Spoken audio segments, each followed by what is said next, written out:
Welcome to Penrose Learning, where we make understanding easy. You start by confirming the essentials so the reset will succeed. Make sure your device is online and charged, and that you know the Apple ID email tied to the account. Once done, check for a trusted phone number or device that receives 2FA codes, because Apple prefers those during verification. If you previously created a recovery key, have it ready. It short-circuits longer recovery. These checks save time and avoid failed attempts that trigger account locks. Now perform the actual reset.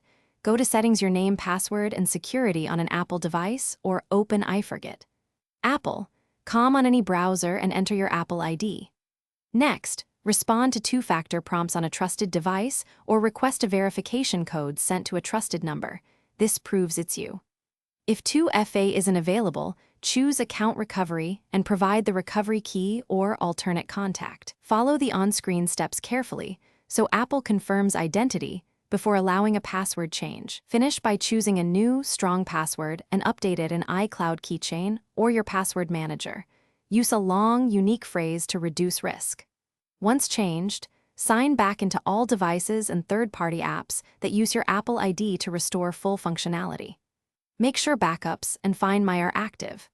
If you're blocked because verification failed, initiate account recovery and note the estimated wait time Apple gives. That single recovery process is the fallback when verification cannot proceed. Thanks for watching. If this was helpful, leave a like and consider subscribing. See you next time.